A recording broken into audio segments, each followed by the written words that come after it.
Hello, my name is Matthew Tink. In this video, I want to discuss what political thinkers across history recognize as one of the most difficult problems in Republican government, the problem of scale. The ancient Greeks and Romans built their political theory around small, intimate communities. In Aristotle's Politics, the ideal city-state is sized so that citizens can actually know one another. Civic participation was how citizens developed virtue. A polis too large for face-to-face deliberation, in his view, was no longer a true political community. Rome extended this idea, but Roman writers like Livy and Cicero understood that as Rome grew and its citizens became more distant from their institutions, the republic became vulnerable. When most people hear the name Machiavelli, they think of cunning, manipulation, and the idea that the ends justify the means.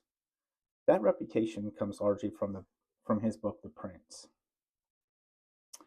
However, a BBC documentary, Who's Afraid of Machiavelli, makes an important point. Machiavelli was not simply writing a manual for tyrants. He was a Republican thinker wrestling with how political communities survive and stay free. His deeper work, Discourses on Livy, argued for Republican government grounded in civic virtue and popular participation. Machiavelli admired Rome because Roman citizens were actively engaged in the Republic. This is where his other book, The Art of War, becomes essential. His insistence on a citizen militia was not simply a military strategy, it was a political requirement. A republic that outsources its defense to mercenaries loses something fundamental. Its citizens stop having a stake in the outcome. A second BBC documentary, Memo from Machiavelli, notes that despite his political theories, Machiavelli never achieved his own ambitions, suggesting his ideas were generally aimed at the health of republics, not personal gain.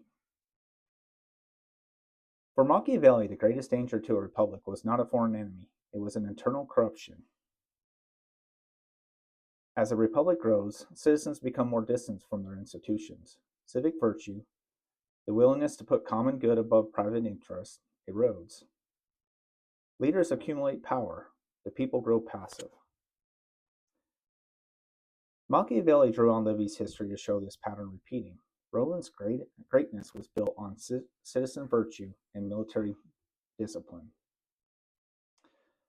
The American founders knew this tradition well and took it seriously.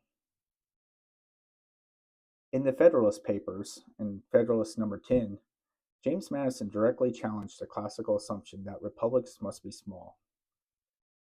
The prevailing view was that Republican government could only survive in a compact territory where citizens shared common interests and knew their representatives. However, Madison turned that argument upside down. He argued that a large republic was actually more stable because a large territory contains a greater diversity of factions, making it harder for any single faction to dominate. In Federalist number 51, this idea was expanded through the principle of separation of powers. If citizens could not all deliberate face to face, then institutional design, checks and balances, and competing branches would have to do work that civic virtue alone could no longer accomplish. What connects Aristotle, Machiavelli, and Madison is not one answer, but two questions. What conditions make self-government possible, and what conditions destroy it? The problem of human scale is a structural challenge that every self-governing community eventually faces. From the Greek polis to Machiavelli's Florence to the American founders, political thinkers have wrestled with how to keep citizens engaged and liberty secure as republics grow. Machiavelli, properly understood, was not a teacher of oppression. He was a Republican thinker who recognized that scale and corruption were the enemies of free government. The Federalist Papers carried that concern forward, offering institutional design as a modern answer to the ancient problem. Thank you for watching.